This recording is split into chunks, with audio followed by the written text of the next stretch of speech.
रामेश्वर दर्शन करे, ते तनु तजियो लोक सिधर। भगवान सेना सहित पुल पर चढ़े, सैन्य सहित उतरे रघुबीरा, कहीं न जाए कपि जूथप भीरा। सेना के सहित प्रभु श्री राम समुद्र पर चल पड़े और उस पार जाकर के सिंधु के किनारे लंका पहुंच गए प्रभु श्री राम। और गोस्वामी जी की रचना कहती है, सिंधु पार प्रभु डेरा कीना, सिंधु पार प्रभु डेरा, सिंधु पार प्रभु डेरा कीना, सिंधु पार प्रभु डेरा कीना। सकल कपिन कहूँ आय सुदीना, सकल कपिन कहूँ आय सुदीना, सकल कपिन कहूँ आय सुदीना, सकल कपिन कहूँ आय सुदीना। श्री राम जय राम जय जय राम, श्री राम जय राम जय जय राम, श्री राम जय राम जय जय राम, श्री राम जय राम जय जय राम।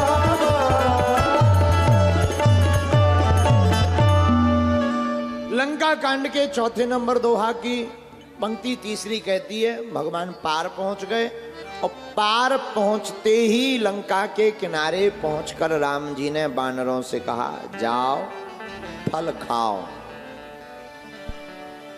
आज्ञा है।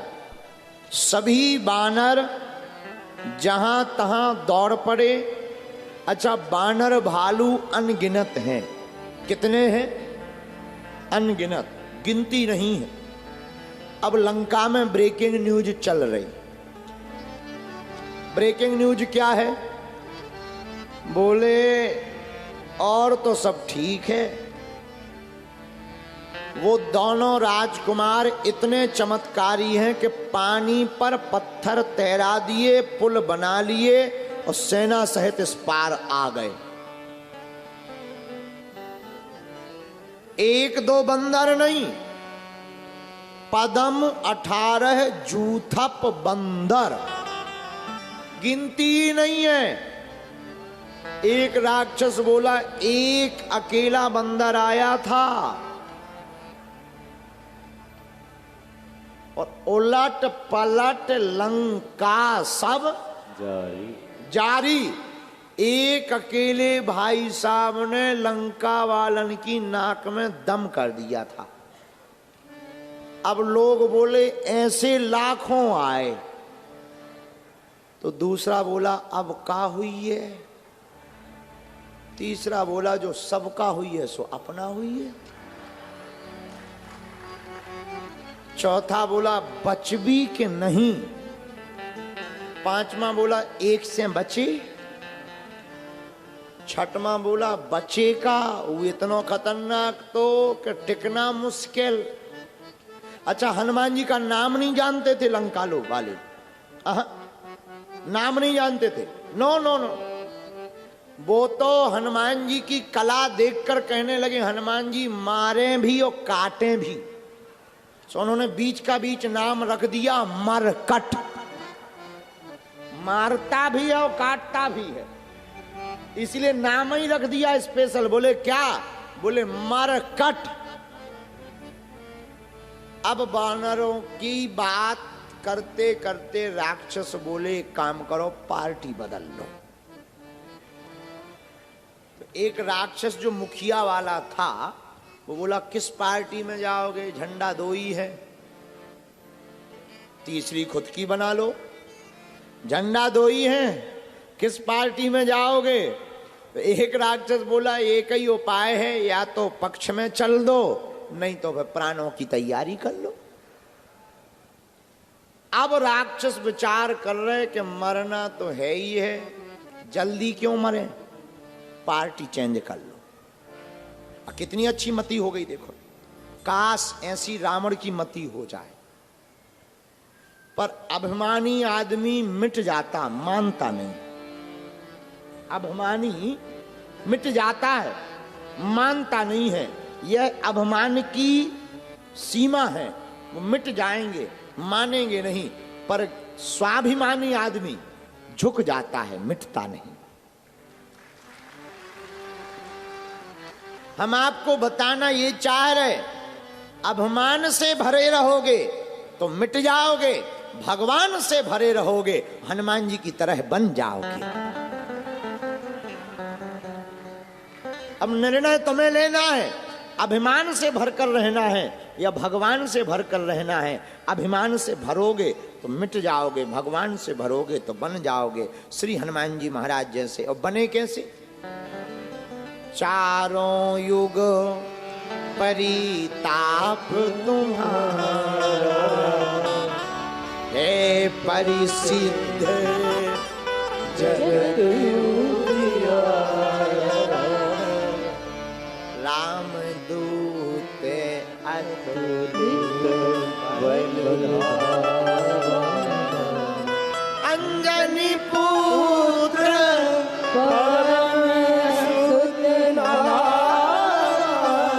भगवान से भरे रहने का मतलब तुम्हारा नाम रह जाएगा। अभिमान से भरे रहने का मतलब नाम मिट जाएगा। रावण अभिमान से भरा है, विद्वान पर अभिमान से भरा। हनुमान जी हैं विद्यावान, भगवान से भरे। रावण विद्वान है, अभिमान से भरा। हनुमान जी विद्यावान है, भगवान से भरे हैं। अर्थ सीधा सा है, जो विद्वत्ता पाकर अभिमान में भर जाए वो विद्वान है, और जो विद्वत्ता विद्या ददाति विनयम, जो विद्या पाकर विनम्र हो जाए वह विद्यावान है। और इसकी पुष्टि हनुमान चालीसा में तुलसीदास जी ने करी। विद्यावान गुणी है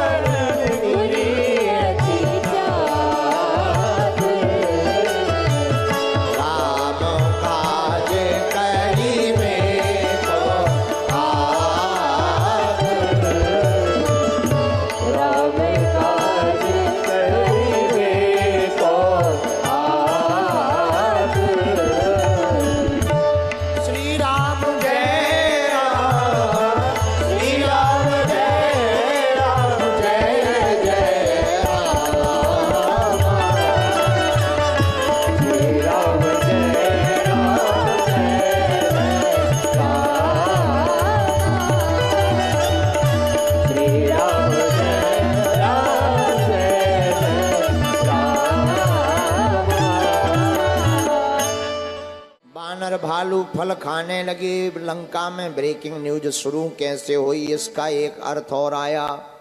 रामायण की चौपाई गई थी, जब बानर भालू फल खाने लगी तो बीच बीच में कुछ राक्षस मिले झाड़ियों में, कुछ पेट साफ करने आए, कुछ जंगल देखने आए, तरह आते ही है। समुद्र के किनारे कुछ टहलने भी आते। और बानर भालू जिस राक्षस को पा जाए सोई नाक कान काट दे। जिस राक्षस को जिनकर नासा कान निपाता, तिन राम नहीं कही सब बाता। नाक कान काट दे। अच्छा, नाक कान ही क्यों काटते? देखो पूरी कथा में, राम कथा में नाक कान की बड़ी अद्भुत बात है। राम जी की लड़ाई भी नाक ही कान से शुरू हुई। सूर्पनखा की नाक कान काट दी, लड़ाई छिड़ गई। सूर्पनखा ने जाकर भाई रावण को बता दिया, पत्नी का हरण हो गया। अब बानर भी यही कर रहे, नाक कान काटने की ही बात क्यों? बात बहुत अच्छी है। राक्षस हैं दैत्य, और ये बानर भालू, और इनमें है कुछ देव और दानव।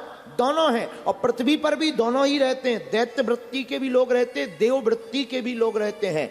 दैत्य भावनाओं के भी लोग रहते और देव भावनाओं के भी लोग रहते हैं। लेकिन जिसका इष्ट मजबूत होता है, भजन मजबूत होता है, उनके अंदर की भावना जो दैत्य वाली होती है, उसकी नाक कान जो है देव रूपी भावना काट डालती है। और जिनकी भावना दैत्य रूपी होती है, अति प्रबल, तो कई बार नाक कान देव रूपी भावनाओं का काटने का प्रयत्न करते हैं। इसीलिए साधक को वासना में नहीं फंसना चाहिए, उपासना में फंसना चाहिए। जब आप पंचवटी का चरित्र पढ़ेंगे तो महाराज जी तो विद्वान है, महाराज जी जानते होंगे। पंचवटी में सूपनखा कब आई? जब सत्संग हो गया। सत्संग के बाद सूपनखा आई। तो एक संत जी कह रहे थे कि सत्संग के बाद ही सूपनखा क्यों आई? तो सूपनखा है वासना, ये सत्संग के बाद ही आती है।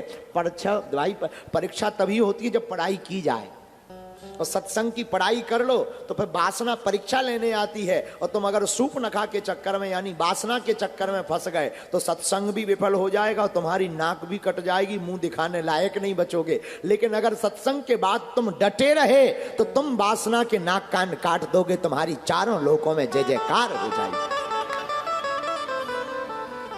वही हुआ कि जैसे ही बानर भालू फल खाने लगे, उसी समय जह कहूं फिरत निशाचर पावही, घेरी सकल बहु नाच नचावही, जिन कर नासा कान निपाता, तिन रावण ही कही सब बाता।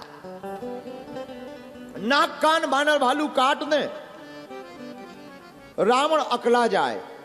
रावण अकलाए क्यों? रावण को गुस्सा इस बात पे चढ़े कि एक तो अभी बहन की नाक कान काटने का बदला ले नहीं पाए, जो और कटवा कर आ गए। नाक जी और नाक कटवा करके आ गए। क्या मूर्खता वाली बात है, नाक कटवा करके आ गए। अच्छा नाक कई लोग, अच्छा एक बात और है, किसी एक आदमी की बेइज्जती हो रही हो तो उसे दो चार लोग और मिल जाए तो बेइज्जती उसे हल्की लगती है। गाली मिल रही हो किसी को और एक दो सहपाठी मित्र साथ में मिल जाए, गुरुजी गाली दे, बड़े नालायक मूर्ख, समय पे नहीं उठते, 4 बजे नहीं उठते हैं, और दो चार और सो रहे हो तो गुरुजी इधर देखो, जे भी तो सो रहा है। तो थोड़ी इज्जत बच जाती है कि हम पर अकेली थोड़ी है, जे भी तो है, जे भी तो है। ऐसे ही एक गांव में घटना घटी। एक आदमी की कुल्हाड़ी लेकर के लकड़ी काटने गया, पीपल का पेड़ काट रहा था, कुल्हाड़ी में मारी, नाक कट गई। नाक कट गई तो अब पुराना जमाना, प्लास्टिक सर्जरी तो चलती नहीं थी। नाक कटी, गांव में घूमे तो बच्चे तिनगाए, नक कटे चाचा आ गए। आओ नक कटे चाचा, आओ नक कटे चाचा। और नक कटे चाचा कहाँ जा रहे हैं? अब इसे बड़ा बुरा लगे कि लोग हमें नक कटा कहें। ये नक कटे चाचा आ गए। आओ बैठो बैठो नक कटे चाचा, नक कटा चाचा भोजन कर लो। इन्हें बड़ा बुरा लगे तो एक गांव के आदमी ने पूछा इनसे कि एक बात बताओ, तुम्हारी नाक कैसे कट गई? बोले यार तुम किसी को बताना नहीं। बोले हम नहीं बताएंगे। बोले हमें एक संत जी ने कहा था, नाक काट के अगर शंकर जी पर चढ़ा दो तो भगवान मिलते हैं। तो उसने कहा तुम्हें मिले? बोले हाँ। तुम्हें चाहिए? उसने कहा यार हमें भी भगवान तो चाहिए, पर नाक काटनी ही पड़ेगी। बोले और कोई उपाय नहीं। इसने सोचा एक से भले दो। ले गया कोने में शंकर जी के मंदिर में, और बढ़िया कुल्हाड़ी एकदम नई। बोले तुम अपने ही हाथ से काटो चढ़ाओ, हमारे हाथ से स्वीकार नहीं होगी। उसने भी भगवान शंकर जी के दर्शन के चक्कर में 1.5 अंगुल की जगह 2.5 अंगुल काट दी। ले जय भोलेनाथ। शंकर जी नहीं मिली। बोला तुम कह रहे थे कि नाक काटते ही चढ़ाने पर शंकर जी मिलेंगे, यहाँ तो कुछ भी नहीं है। बोले हमें भी कुछ नहीं मिला, हमें नहीं मिला। तुम्हें कहाँ से मिलेगा? वो तो हम अकेले थे तो एक थी भले दो, लेकिन सुनो हमारी, तुम भी किसी को नहीं बताना। अब उससे उसके मित्र ने पूछा कि यार भाई उनकी तो नक कटे चाचा की तो कटी थी, सो तो ठीक है, तुम्हारी 2-4 दिन से कट गई, क्या मतलब है? बोले तुम बताना नहीं किसी को। बोले नहीं बताएंगे। बोले दरअसल नाक काट कर चढ़ाने से शंकर जी मिलते हैं। बोले यार तो फिर हमारी कटवा दो। बोले चलो। धीरे धीरे पूरा गांव नक कटा हो गया। जब पूरा गांव नक कटा हो गया तो जो पहले वाले नक कटे चाचा थे उन्होंने कहा अब ठीक है, अब हम अकेले ही भर थोड़ी है नक कटा, यहाँ तो बहुत नक कटा है। ऐसे ही हम लोग भी अपनी अपनी संगत बढ़ाते हैं, ऐसे ही दैत्य भी दैत्यों को बढ़ाते हैं। यही हाल लंका में हो रहा है। एक नाक कान कटी तो अब जो बानर भी कम नहीं है, उनकी सेना लगातार बढ़ा रहे हैं नाक कान काट करके। लेकिन हम तुम्हें इस कथा के माध्यम से समझाना ये चाह रहे हैं कि नाक कान वासना के हाथ नहीं कटना चाहिए, इतनी उपासना करो कि तुम ही वासना के नाक कान काट डालो।